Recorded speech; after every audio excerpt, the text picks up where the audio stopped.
Print a document as dim to save fresh toner ink, यानी एक fresh toner की print पर ink कम करना।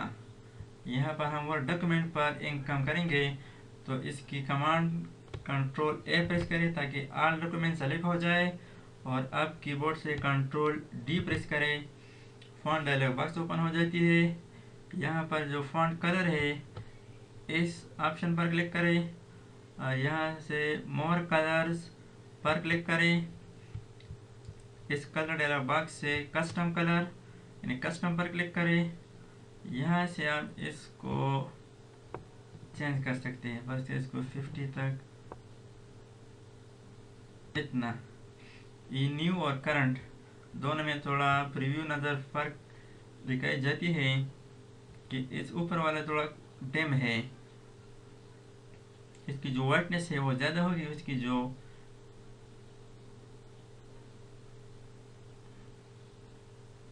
डार्कनेस है वो ज़्यादा है। वो पुरानी वाली की यानी करंट जो ये है और न्यू ये है।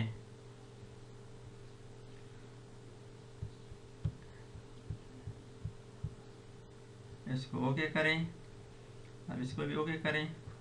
तो यहाँ पर अब आपको इस डॉक्यूमेंट में वाज़ेह तब्दीली नज़र आई होगी कि ये थोड़ा डिम हो गया है। इसको मज़ीद भी डिम कर सकते हैं।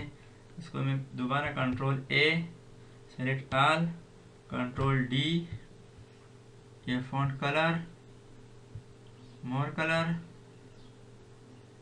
इसको दोबारा वापस करने के लिए कि वो सही हालत पे आ जाए तो इसको फिर नीचे इसको रेड ग्रीन ब्लू को 0 0 पर लाएं। यहाँ पर खुद भी लिख सकते हैं, और फिर इसको मैं 90 करता हूँ, ये भी 90 और इसको भी 90 करता हूँ। अब इसको ओके करें, इसको भी ओके करें। अब डॉक्यूमेंट थोड़ा और भी डिम हो गया है। कंट्रोल ए, कंट्रोल डी। इस तरह आप टोनर की स्याही को ज़्यादा इस्तेमाल से बच सकते हैं, यानी इसको आप थोड़ा कम कर सकते हैं। इसको मैं और भी कम करता हूँ ताकि वाज़ेह नज़र आ जाए। ओके, इसको भी ओके करता हूँ। अब आप वो देखें, ये डॉक्यूमेंट की जो कलर थी वो डिम हो गई।